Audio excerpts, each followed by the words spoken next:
Hello student, today we are going to learn the next part of our 12th lesson India gain independence. Last period में हमने vowel plan के बारे में देखा, cabinet mission देखा और किस तरीके से इंडिया का इंडिपेंडेंस के लिए स्ट्रगल शुरू था ये हमने देखा। डायरेक्ट एक्शन डे जो है वो भी पाकिस्तान ने किस तरीके से पाकिस्तान की सेपरेट डिमांड के लिए किया गया था ये भी हमने देखा है। Now, establishment of interim government. While the blaze of violence had arisen in the country, Viceroy Wavell established the interim government. जब वायलेंस का जो दौर था वो इंडिया में और ज़्यादा बढ़ने लगा, तब वाइसरॉय वॉवेल उन्होंने इंटरिम गवर्नमेंट एस्टेब्लिश किया। Pandit Jawaharlal Nehru was the head of this government. इस गवर्नमेंट के हेड पंडित जवाहरलाल नेहरू को बनाया गया। The Muslim League initially denied to practice in the interim government. Starting में मुस्लिम लीग ने इस इंटरिम गवर्नमेंट में पार्टिसिपेट करने से इनकार किया, but later participated in it. लेकिन बाद में उन्होंने अपना पार्टिसिपेशन दिया। But since the leaders of Muslim league adopted the policy of obstruction, hence the interim government could not work smoothly. लेकिन जो मुस्लिम लीग के लीडर्स थे, मुस्लिम लीग के जो लीडर्स थे उन्होंने ऑब्स्ट्रक्शन की पॉलिसी शुरू की। इसकी वजह से इंटरिम गवर्नमेंट जो है अच्छी तरीके से काम नहीं कर पाई। Mountbatten plan. England's prime minister Attlee had announced that England would leave its domination on India before June 1948। England के प्राइम मिनिस्टर एटली ने अनाउंस किया था कि इंग्लैंड जो है वो जून 1948 से पहले इंडिया के ऊपर से अपनी हुकूमत छोड़ देगा।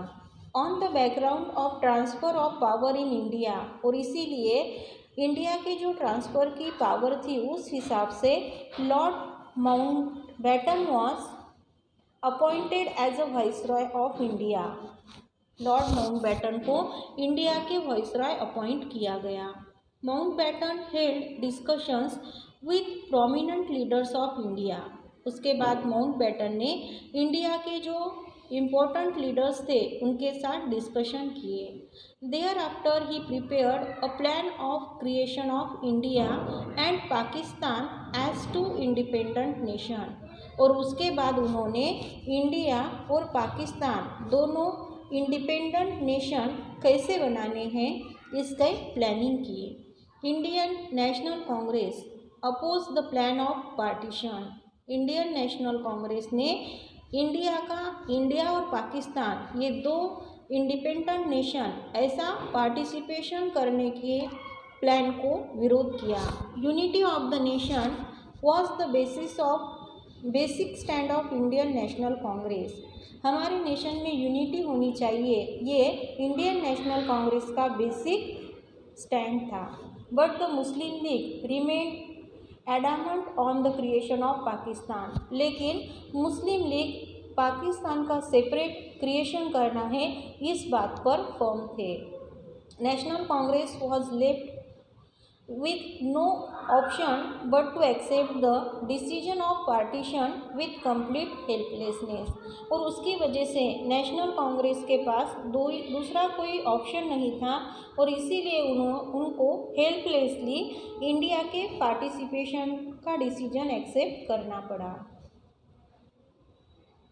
Indian Independence Act on 18th July 1947, on the basis of Mountbatten Plan, the Indian Independence Act was passed by British Parliament।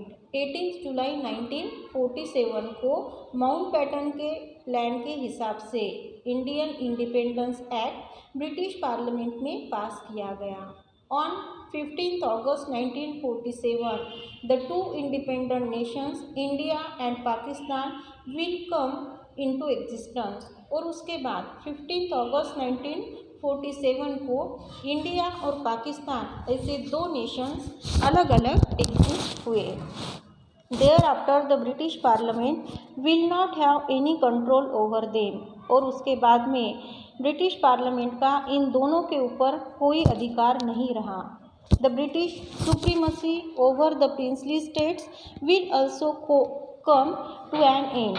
British की जो प्रिंसली स्टेट्स के ऊपर सत्ता थी वो भी यहाँ पर ख़त्म हो गई.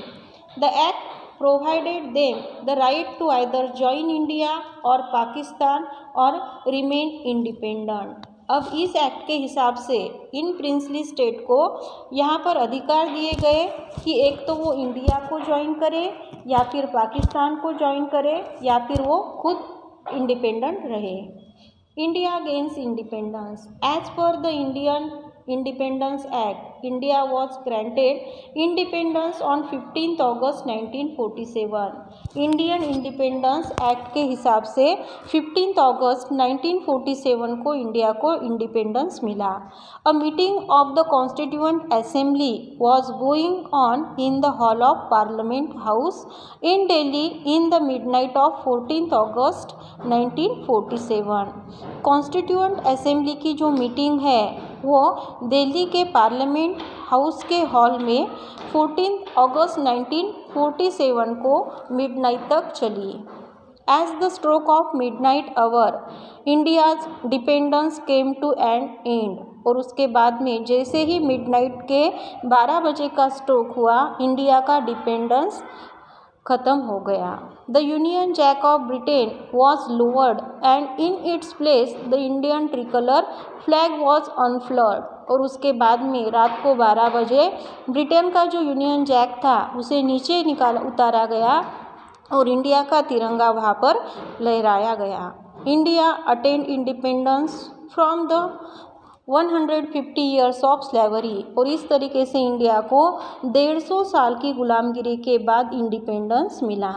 The Joy of attainment of freedom was not United. लेकिन यहाँ पर फ्रीडम मिलने का जो खुशी थी वो यहाँ पर एक जैसी नहीं थी. Indian people were grieved due to the partition of the country and the terrible violence during that period. अभी भी इंडियन पीपल को फ्रीडम मिलने के बाद उनके मन में दुख था क्योंकि इंडिया का पार्टीशन हुआ था, सेपरेट ऐसा पाकिस्तान उसमें से बनाया गया था और उस पीरियड में जो कुछ भी टेरिबल वायलेंस हुआ था उसकी वजह से. Instead of joining the celebration of independence Gandhi ji was striving hard in Bengal. ये जो इंडिपेंडेंस का सेलिब्रेशन था उसमें ज्वाइन करने के बजाय गांधी जी बंगाल में बहुत ज़्यादा वर्क कर रहे थे. Within 6 months of attainment of freedom of India Gandhi ji was brutally assassinated by Nathuram Godse on 13 January 1948. Independence मिलने के 6 महीने के बाद ही गांधी जी को नथुराम गोडसे नाम के पर्सन ने 13 जनवरी 1948 को उनकी हत्या की. Gandhi ji strove day and night to preserve Hindu-Muslim unity and laid down his life for the same. Gandhi ji ने दिन रात मिलकर हिंदू और मुस्लिम की यूनिटी बनाने की कोशिश की और उसके लिए ही उन्होंने अपनी जान भी गंवाई.